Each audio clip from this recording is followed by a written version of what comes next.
वहीं कोरोना महामारी की रोकथाम के दिशा निर्देशों के साथ मतदान सुबह 7 बजे से ही जारी है, जो शाम 6 बजे तक चलेगा। भाजपा ने उन सभी 25 लोगों को प्रत्याशी बनाया है जो कांग्रेस विधायक पद से इस्तीफा देकर पार्टी में शामिल हुए थे और उपचुनाव को सीएम शिवराज सिंह चौहान और कांग्रेस से भाजपा में आए ज्योतिरादित्य सिंधिया के लिए अग्नि परीक्षा माना जा रहा है। ज्यादा जानकारी के लिए हमारे साथ इंदौर से संवाददाता सिद्धार्थ सोनवान हमारे साथ जुड़ चुके हैं। वहीं कांग्रेस और बीजेपी के नेता भी हमारे साथ बात करने के लिए जुड़ चुके हैं। Siddharth, over to you.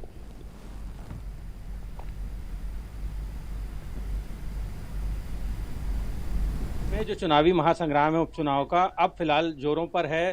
दोनों ही पार्टियां जो हैं इस उम्मीद में हैं कि जो मतदाता हैं बड़ी संख्या में उन्हें अपार जनमत देंगे। ये पूरा जो चुनाव है इसलिए भी महत्वपूर्ण है कि कांग्रेस और भाजपा दोनों के बीच ही चुनावी प्रतिष्ठा का प्रश्न है यहाँ पर। और सीधे बात करते हैं, हमारे साथ मौजूद हैं कुछ गेस्ट भारतीय जनता पार्टी से प्रदेश प्रवक्ता जेपी मूलचंदानी जी, उनसे जानेंगे। इसके अलावा राजनीतिक समीक्षक एवं वरिष्ठ पत्रकार नवनीत शुक्ला जी हैं साथ में, और राकेश सिंह यादव जी हैं जो बताएंगे कि किस तरह आज जो है उनका जो उपचुनाव की जो तैयारियां थी उसकी कड़ी परीक्षा है। सर बताएं कि किस तरह का माहौल अभी शुरुआती देर में लग रहा है और क्या उम्मीद पाते हैं आप? देखिए, भारतीय जनता पार्टी विकास के मुद्दों पर चुनाव लड़ती है और आज का ये जो 28 सीटों का उपचुनाव है ये बहुत महत्वपूर्ण चुनाव है, क्योंकि ये चुनाव है एक तरफ शिवराज जी के विश्वास का और दूसरी तरफ चुनाव है छल और कपट का। आज जनता तय करेगी, क्योंकि भारतीय जनता पार्टी ने अपने सारे मुद्दे पिछले दिनों जनता के सामने रखे हैं और जिस प्रकार का आपके टीवी चैनलों पे हम देख रहे हैं कि काफी बड़ी संख्या में मतदान हो रहा है, तो ये मुझे लगता है भारतीय जनता पार्टी के पक्ष का मतदान है। सदैव से एक इतिहास रहा है कि ज्यादा प्रतिशत जो वोट गिरता है वो भारतीय जनता पार्टी के पक्ष में होता है, कांग्रेस के विरोध में होता है। और जिस प्रकार से 15 साल की शिवराज सरकार ने कामकाज किए हैं वो भी जनता के सामने है, और जो कमलनाथ जी की 15 महीने की सरकार रही, छल कपट जो इन्होंने जनता के साथ किया, चाहे हम किसान कर्ज माफी का बात करें, चाहे महिलाओं की बात करें, चाहे हम बेरोजगार युवाओं की बात करें, जिस प्रकार का छल और कपट कमलनाथ जी की सरकार में हुआ है वो भी जनता के सामने है।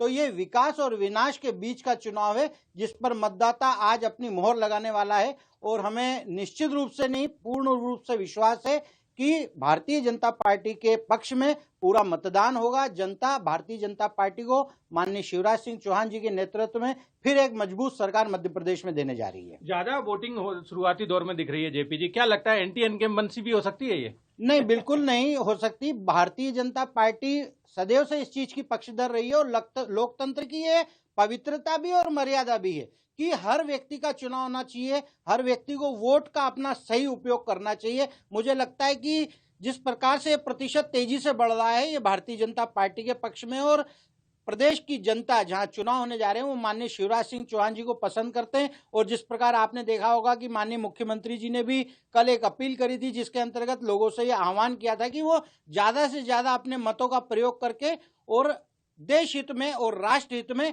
अपना कदम उठाएं और मतदान करें। हमारे साथ मौजूद है नवनीत शुक्ला जी, राजनीतिक समीक्षक हैं ख्यात यहाँ के और वरिष्ठ पत्रकार हैं, उनसे जानेंगे। सर, जो चुनावी मुद्दे थे हमारे, वे चुनावी मुद्दे गौण हो गए, पूरा का पूरा उपचुनाव जो है कुछ आरोप प्रत्यारोप है वो नए तरीके की टीका टिप्पणी में बदल गया। देखिए, इस चुनाव में विकास के मुद्दे तो कहीं रहे ही नहीं। भाषा है ना, और निचले दोयम दर्जे की भाषा, और ये पूरा चुनाव मतलब टाइगर से शुरू हुआ और कुत्ते पे आ गया कि चुनाव। ये इस भाषा, मैं समझता हूँ कि किसी भी चुनाव के अंदर मुद्दों पे बात होना चाहिए, प्रदेश के विकास पे बात होना चाहिए। पर ये पहला चुनाव है शायद जो कांग्रेस और भाजपा दोनों के लिए इस प्रकार का चुनाव हो गया है कि दोनों केवल एक ही विषय पे चुनाव लड़ रहे हैं कि ये गलत ये सही। इमरती से शुरू हुआ, जलेबी पे आग खत्म हो गया। मेरा ये मानना है कि अगर इस चुनाव में वोटिंग परसेंटेज का, तो अब जेपी जी ने कही दिया कि हमेशा जब भी ज़्यादा वोटिंग होता है तो इनके पक्ष में जाता है, क्योंकि पिछले बार यूपीए की सरकार के समय भी ऐसे हुआ था कि ज़्यादा वोटिंग इनके लिए नुकसानदायी हुआ था। पर मेरा ये मानना है बस कि चुनाव के अंदर सरकार कोई भी आए, अगर भाजपा को बहुमत मिला भी इस सरकार में, तो भी ये सरकार भाजपा की नहीं होगी, ये सरकार सिंधिया की होगी। निश्चित रूप से इसलिए होगी कि भाजपा का जो कद्दावर नेता है वो इस पूरे, जिनका पूरा जीवन समर्पित रहा भाजपा में, वो सारे लोग जो है सत्ता से बाहर रहेंगे, वो सारे लोग। और वो तमाम लोग जो केवल सत्ता के लिए भाजपा में आए थे, अब सत्ता में उनका कब्जा होगा वापस। और ये भाजपा के लिए भी शुभ संकेत नहीं है, ये भाजपा के लिए बड़ा नुकसानदेह इसलिए होगा कि सुचिता और संस्कार के कारण जो लोग पिछले 25 वर्षों से भाजपा की राजनीति कर रहे थे वो ये अच्छी तरह समझ जाएंगे कि यहाँ सत्ता की राजनीति के लिए हम किसी भी स्थिति से जा सकते हैं, और उसी का परिणाम ये होगा कि आज आप भले ही कोशिश मान रहे हो कि जो लोग उधर थे, जो लोग उधर कूद के आ गए कांग्रेस में, मैं आपसे कह रहा हूं कि अगर आने वाले समय के अंदर आप ये मजमा भाजपा में भी देखोगे, इसलिए देखोगे कि जो 65 साल से ऊपर के हो गए लोग जो विधायक हैं, ये आखिरी चुनाव है उनका। क्यों? क्योंकि इसके बाद आप टिकट दोगे नहीं, क्योंकि आपने पहले ही कहा कि हम इन लोगों को बाहर कर देंगे चुनाव, नए लोगों को मौका देंगे। क्या आपको ऐसा नहीं लग रहा है कि वो सारे लोग कूद के इधर आ जाएंगे अब, क्योंकि उनको लग रहा है कि हमारे आगे भविष्य का चुनाव है ये। तो मुझे ऐसा लगता है ये चुनाव मध्य प्रदेश को लेकर, ये मध्य प्रदेश की जो बेसिक परंपरा है चुनाव में, कि अगर ये चुनाव में अगर परिणाम विपरीत आए तो ये माना जाएगा कि लोगों ने कूदा कादी की राजनीति पर बर्दाश्त नहीं किया, लोग स्वच्छ राजनीति चाहते हैं इसलिए। और अगर नहीं आए तो ये माना जाएगा कमलनाथ के 11 महीने के कार्यकाल को लोगों ने दरकिनार किया कि इनका काम व्यवस्थित नहीं था। किसान जो है केंद्र में लगातार रहा, लेकिन किसान का बीजेपी ने शुरुआती दौर में कहा कि 2 लाख तक का कर्ज माफ नहीं हुआ, लेकिन बाद में बीजेपी के नेता ये कहते दिखे कि 1 लाख रुपए तक का कर्ज माफ हुआ। कुछ बयान भी आए थे ऐसे। हालांकि बाद में उन्होंने ये कहा कि 2 लाख तक की जो बात थी, नहीं 2 लाख के लिए, किसान के लिए तो अभी भी वो कह रहे हैं कमलनाथ जी की जैसी सरकार आई कि हम 2 लाख के कर्ज माफ कर देंगे, जितने जो बचे हुए कर्ज होंगे। वो तो उनकी एक प्रक्रिया थी। देखिए 34 लाख किसानों का कर्ज तो माफ हुआ ही है ना, वो तो आपने विधानसभा में कहा है कि 34 लाख करके 2 लाख जिन लोगों का कर्ज माफ होना है वो एक सामान्य प्रक्रिया में आगे होना है। सरकार आती है, सरकार का अपना कार्यक्रम होता है, निश्चित रूप से मुझे लगता है कि सरकार देर जरूर होगी इस कार्यक्रम में, पर फिर भी आपसे मैं कह रहा हूँ कि आज भी किसान को दुर्भाग्य से जो एमएसपी है, जिस पे बाजार में आज सोयाबीन नीचे आ गया, गेहूँ नीचे आ गया, 1400-1600 रुपये में जा रहा है गेहूँ, मतलब हम इस देश में किसानों की बात जरूर करते हैं पर किसानों की बात नहीं करते हैं। हमारे साथ दुर्भाग्य है। राकेश जी हैं कांग्रेस के प्रदेश सचिव, उनसे जानेंगे कि कहाँ पे राकेश जी कैसे चूक हुई। सरकार ने, जनता ने तो जनमत आप लोगों को दिया था, फिर भी चूक हुई। अब क्या उम्मीद है आपको 28 सीटों पर? सिंधिया को पहचान नहीं पाए। देखिए, ये जो चुनाव है ये विकास के मुद्दे पे चुनाव इसलिए नहीं है क्योंकि कमलनाथ जी जो विकास की उन्होंने परिभाषा रची थी वो लगातार चल रही थी। ये सब जनता जानती 11 महीने में कैसे उन्होंने निर्णय करे। ये चुनाव है सिर्फ अपना घर बचाने के लिए, मध्य प्रदेश बचाने के लिए। कोई भी व्यक्ति ये नहीं चाहता कि उसके घर में विश्वासघाती हो, गद्दार हो। सबसे पहले आपका घर सुरक्षित होगा तो प्रदेश का विकास होगा, देश का विकास होगा। ये चुनाव एक ही मुद्दे पे लड़ा जा रहा है कि गद्दार चाहिए या एक ईमानदार मुख्यमंत्री कमलनाथ जी चाहिए। जनता को सिर्फ इस मुद्दे पे वोट करना है, क्योंकि विकास की जो गति है वो तो ये सारी जनता जानती है कि जो वर्तमान मुख्यमंत्री है उनका 15 साल का कार्यकाल है, किस तरह से उन्होंने मध्य प्रदेश का विकास करा और 11 महीने में कमलनाथ जी ने किस स्पीड से विकास करा। चाहे मैग्निफिसेंट की मीटिंग हो, चाहे आईफा अवार्ड लाने की बात हो। आईफा अवार्ड जो भारतीय जनता पार्टी के नेता ख्वाब में भी नहीं सोच सकते हैं कि वो कभी इंदौर में हो सकता है, वैसा वर्ल्ड क्लास अवार्ड वो इंदौर में लाके करा रहे थे। कितनी बड़ी तरक्की होती पूरे मध्य प्रदेश की। लेकिन एक छोटी सोच और एक छोटी मानसिकता के लोग जो सिर्फ खरीद फरोख्त करके सरकार बनाई है, तो जनता किसी सूरत में मत नहीं देगी। क्योंकि अब जो मतदान प्रतिशत बढ़ रहा है वो साफ तौर पे दिख रहा है कि लोग गाजे बाजे के साथ कांग्रेस के झंडे लेके वोट डालने जा रहे हैं। ये मतदान 70 से क्रॉस अगर जाता है तो भारी मतों से 28 सीटों पर कांग्रेस जीत रही है। और 10 तारीख को ये जब रिजल्ट आएगा तो अगले दिन शपथ की तैयारी होगी। लेकिन इसके पहले ही कांग्रेस के कई विधायक अपनी पार्टी छोड़कर चले गए साहब बीजेपी में। देखिए, हमने तो खुला कर दिया था, कमलनाथ जी ने खुला कर दिया था, जिसको जाना है जाए। हम जनता के पास गए हैं। आज 28 सीट अगर जनता हमें देती है तो बहुमत की सरकार, पूर्ण बहुमत के लगभग की सरकार बनती है। और इसके बाद भी अगर किसी को जाना है, भारतीय जनता पार्टी खरीदती है, खुला है। क्योंकि भारतीय जनता पार्टी अब सिंधिया की और शिवराज की पार्टी, वो अटल जी की पार्टी नहीं है जिसने एक वोट के लिए सरकार अटल जी ने अपनी गिरा दी थी, वोट नहीं खरीदा था। लेकिन अब यहाँ तो दलाल बैठे हुए हैं, शिवराज सिंह चौहान जैसे, सिंधिया जैसे दलाल हैं, नरोत्तम मिश्रा हैं, जो जेब में पैसे लेके चलते हैं, विधायक खरीदते रहते हैं। जनता इसको कभी स्वीकार नहीं करेगी। लोकतंत्र अगर कायम है तो जनता के दम पे है, किसी नेता के दम पे नहीं है। लेकिन अभी जिस तरह के रुझान बताए जा रहे हैं कि कहीं ना कहीं शिवराज सरकार करीब है, मतलब परिणामों के। देखिए, ये तो जनता तय करेगी। बिहार में भी कई मीडिया ये बोल रहा है और मोदी जी ये बोल रहे हैं कि हम जीत के करीब हैं। जो लाखों लोग जा रहे हैं वहाँ बिहार में सभा में, वो क्या मूर्ख हैं? कमलनाथ जी की सभा में लाखों लोग आए, उनको क्या मूर्ख समझती है भारतीय जनता पार्टी? ऐसा कहीं भी नहीं होता। 18 के चुनाव में जब ज़्यादा बहुमत हुआ था तो कांग्रेस की सरकार लौट के आई थी। उसके बाद जब लोकसभा में ज़्यादा बहुमत हुआ था तो बीजेपी के सांसद बने थे। आज ज़्यादा बहुमत हो गया तो अब बीजेपी के साइड कैसे हो जाएगा? आप सोचिए ना खुद। 100% भारतीय जनता पार्टी बहुत बुरी तरीके से 28 सीटों पर हार रही है। कांग्रेस का ही कहना है कि बीजेपी हार रही है, लेकिन जेपी जी बताएं कि पूरे मामले में एक कॉन्फिडेंस झलकता है कहीं ना कहीं कमलनाथ का। ये इस कॉन्फिडेंस की वजह क्या मानते हैं आप? नहीं, देखिए जिस प्रकार से हमारे वरिष्ठ पत्रकार नवनीत शुक्ला जी ने आपके सामने बात रखी भाषाई मर्यादाओं की, तो आपने देखा होगा इस पूरे चुनाव में भारतीय जनता पार्टी की तरफ से भाषाई मर्यादाओं का कोई उल्लंघन नहीं किया। इनके यहाँ से कमलनाथ जी ने शुरू करा, नालायक से लेके, धूल से लेके, आइटम से लेके, नंगे भूखे से लेके, गरीब से लेके, ये सारे जो टिक्का टिप्पणी है कांग्रेस के कमलनाथ जी से लेके सारे नेताओं ने करी। इन्होंने बात करी सरकार बनाने की, तो दिन का समय है, हसीन सपने मुंगेरी लाल के कांग्रेस को आ रहे हैं और आना भी चाहिए। परंतु आप बात कर रहे हैं कमलनाथ जी के कॉन्फिडेंस की। दिग्विजय सिंह ने आज सुबह ट्वीट किया है, उन्होंने ईवीएम पे निशाना साधा है। ये हार के जो कारण है वो आज से तलाशना इन्होंने शुरू कर दिए। इन कांग्रेसियों की स्क्रिप्ट तैयार है। क्या स्क्रिप्ट तैयार है? पहले गद्दार बोलो, फिर खुददार बोलो, फिर बिकाऊ बोलो, फिर उसके बाद ईवीएम पे। आप 10 तारीख को जब रिजल्ट आएंगे तो जनता को बोलेंगे कि जनता ने हमको धोखा दिया है। धोखा नहीं दिया है, आपको आईना दिखाया है। अभी भी एक गद्दार की बात कर रहे हैं, मेरे को इस शब्दों की मर्यादाओं से बहुत परहेज है। आप देखेंगे कि क्या राजनीति को किस स्तर पर ले जाना चाहते हैं। कांग्रेस में वो लोग रहते हैं तो वो ईमानदार रहते हैं, अगर राष्ट्रवादी देशभक्ति की प्रेरणा से विचारधारा से जुड़कर पार्टी चेंज करते हैं तो वो इनके जो है गद्दार हो जाते हैं। मैं इनसे पूछना चाहता हूं, क्या कांग्रेस के नेता सारे के सारे गद्दार हैं? और ये बोलते हैं उनको खुला छोड़ा था। इस टीवी स्क्रीन पे सबने देखा था कि बेंगलोर में किस प्रकार जाके दिग्विजय सिंह ने होटल के दरवाजे खुलवाने की कोशिश करी थी, किस प्रकार से दादागिरी वहां पे करी थी। वो तो उस सरकार का भला हो जो उस पूरी प्रक्रिया को उन्होंने नियंत्रण में रखा। ये नहीं तो क्या करना चाहते थे। जिस प्रकार से आपने ग्वालियर और आज सुबह के दृश्य देखने को मिल रहे हैं, कांग्रेस की बौखलाहट है।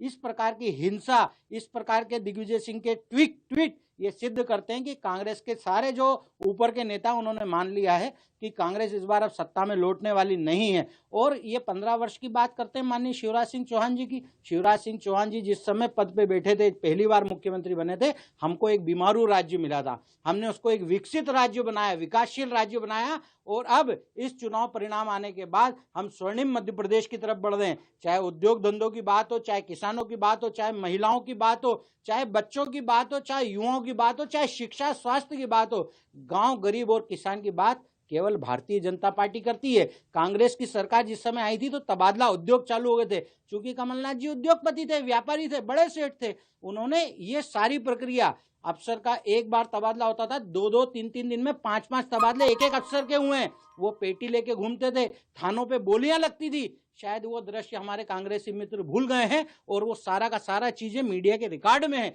उसको आप कैसे नकार सकते हो? मैं हमारे कांग्रेसी मित्र को यही कहना चाहूंगा कि अब सच का सामना आपको करना पड़ेगा। भारतीय जनता पार्टी के फेवर में जनता है, जनमत है, और लोकतंत्र की सबसे बड़ी विजय आज शाम के बाद 10 तारीख को परिणाम आने के बाद आपको मिलेगी। हम आपके चैनल पे फिर बैठेंगे और इनसे बात करेंगे, तब हम दूध का दूध और पानी का पानी हो जाएगा। कुल मिला के जनता ने तय कर लिया है कि सच्चे का बोल बाला है और झूठे का मुंह काला है। वो आज पूरी प्रक्रिया अपने मत के थ्रू जनता करने जा रही है। नवनीत जी, दोनों ही पार्टी विकास की बातें करती हैं, जैसा जेपी जी बता रहे हैं कि शिवराज सिंह चौहान और कमलनाथ जी दोनों का एजेंडा मध्य प्रदेश को ऊंचाई तक ले। दोनों पार्टियों के वादे और दावों में क्या हकीकत पाते हैं आप? नहीं, नो डाउट अपन ये तो नहीं कह सकते। देखिए, 15 साल में इस प्रदेश का विकास तो हुआ है, इससे आप इनकार नहीं कर सकते। सरकारें कोई भी आए, सरकारों ने इस प्रदेश का इसका मैं समझता हूँ कि पहले 5 सालों में शिवराज सिंह चौहान की, और मैं अगर आज नाम लूँ कैलाश वर्गीय का, तो मैं सोचता हूँ शायद सड़कों की जो हालत थी उसके पहले उसका जो डेवलपमेंट हुआ, उसी के बाद तो दूसरी बात लोग जिता के लाए कि नहीं, एक बेहतरीन काम करने वाली सरकार है। जो भी सरकार बेहतरीन काम करेगी वो सरकार निश्चित रूप से आगे बढ़ेगी। अब अगर 11 महीने कमलनाथ की हम बात करते हैं तो ये भी हम मान के चलते हैं कमलनाथ घर पर नहीं बैठे रहे। कमलनाथ ने कुछ संशोधन इतने अच्छे किए कि उसका लाभ इस शहर के लोगों को भी दिखने लगा। जैसे मैं हम कहता हूँ कि 133 योजना खत्म हो रही थी, 15,000 से ज़्यादा लोगों को मकान मिल चुके होते, किसानों कर्ज माफ़ हो रहे थे। कोई भी सरकार आए उसको एक मौका पूरा मिलना चाहिए था। मेरा ये मानना है कि आपको एक अवसर पूरा मिलना चाहिए था, ना मिला एक दुर्भाग्य की बात होती है। कि हालांकि मैं राकेश जी को इस बात के लिए जरूर बधाई देता हूँ कि उन्होंने जब सपने में ही अपन जब दाल बाफले खा रहे हैं तो घी कटोरी से क्यों पूरी डाली लो ना, पूरी 28 ही सीट, मतलब 20 एक सीट का मामला नहीं है, पूरे 28 तो 2 कटोरी पूरे ही डाल लो जब जीत रहे तो क्या दिक्कत है, गारंटी तो है ही ना। लेकिन कहीं ना कहीं कांग्रेस के नेता भी मतलब 28 सीटों की वजह, जैसे विवेक तनखा जी ने कहा कि कुछ सीटें कम आ सकती हैं। नहीं, कुछ सीटें तो कम आ ही रही है, आप उसको तो स्वीकार कर लीजिए, कुछ सीटें तो कम आ ही रही है। भाजपा और कांग्रेस के साथ जो 2 दिक्कतें हैं, भाजपा इसलिए निश्चिंत है कि उन्हें दिख रहा है कि भाई सरकार के बहुत करीब बैठे हुए हैं, और अब तो ये हालत है कि 4 निर्दलीय भी हैं तो 1-2 भी आ गए तो सरकार बन जाएगी। भाई कांग्रेस के लिए कि उनको पूरी सीटें जीतना है, इसलिए कांग्रेस जो है जीत के करीब होकर भी जीत से बहुत दूर है। मतलब माहौल होने के बाद में भी कई सीटों पर आप एक तरफा माहौल नहीं पा पाओगे। तो निश्चित रूप से आने अब तो क्या है कि अब सारा मामला निर्भर करेगा वोटिंग परसेंटेज पे। अगर वोटिंग परसेंटेज जैसे अब कुछ जगह सुमावली वगैरह में तो 28% से ऊपर चला गया वोट 2 घंटे के अंदर, तो वाकई गजब वोट डल रहा है। अगर ये डल रहा है तो ये किसके पक्ष में जाएगा, ये गारंटी कोई नहीं ले सकता, क्योंकि आज की तारीख में ये पहला मतदान हो रहा है। जैसे मैं आपको कहूँ 2015 में नरेंद्र मोदी जी का जो मतदान था, कभी किसी ने नहीं सोचा था कि ये इंदौर में 5 लाख वोट से कोई जीत सकता है, संभव ही नहीं था ना। पर क्यों, अंडर करंट था लोगों में, राष्ट्रभक्ति की भावना थी लोगों में, तो इसलिए लोग वहाँ जीत गए, रिकॉर्ड मत हो गए। आज की तारीख में एक बार फिर अंडर करंट है। अब किस लिए है ये अपने को देखना पड़ेगा कि समय के साथ में अंडर करंट किसके साथ है। राकेश जी, प्रेमचंद गुड्डू जी आज जो है वहाँ बैठे हुए हैं इंडेक्स कॉलेज में, कहीं ना कहीं आशंका जताई जा रही थी कि कुछ गड़बड़ी हो सकती है।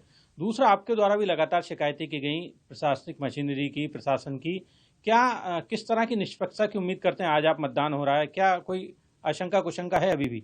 देखिए, इंडेक्स में एक मशीन की सील टूटी हुई थी, जिसको उस समय रिपोर्टिंग कराई गई और खुद हमारे जो उम्मीदवार हैं प्रेमचंद गुड्डू जी वहाँ पहुंचे थे। इस तरह की लापरवाही जानबूझकर ऐसा अपने आप हुई है तो हो नहीं सकता, ये प्लान करके की गई है। इंडेक्स पे पहले ही शक था कि वहाँ कुछ मतदाता बढ़ाए गए हैं और हो सकता है कि वहाँ कुछ हेरफेर की गई है। उस मशीन को अलग हटाया गया, उसके जो भी दोषी हो तो बाद में प्रशासन कार्रवाई करेगा। लेकिन इस पूरे चुनाव में जिस तरीके से शिवराज सिंह ने जो साधना करी पिछले 15 सालों में, उसके माध्यम से जो पोस्टिंग होती थी, वही पोस्टिंग इस बार भी सब जगह की गई।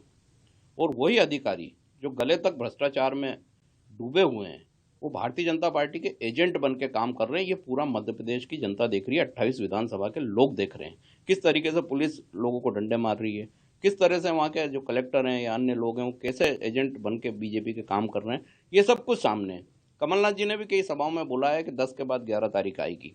और निश्चित तौर पर ऐसे अधिकारी जो जनता के हितों में काम नहीं करते हैं, जिन्होंने अपने वचन अपनी नौकरी के अनुसार नहीं निभाए, सही बात है कि उनको 11 तारीख को इसका नतीजा भुगतना पड़ेगा। लेकिन कितनी सीटों के साथ आएगी 11 तारीख? पूरी 28 सीटों के साथ आएंगे। मुझे कोई भी शंका कुशंका नहीं, ये दावा नहीं, ये हकीकत है। और आप वोट परसेंटेज देखेंगे 70% से ऊपर जाता है, तो आप चाहे तो आप भी घोषणा कर सकते हैं कि हम सारी सीटें जीत रहे हैं। दिल्ली में इसका उदाहरण है।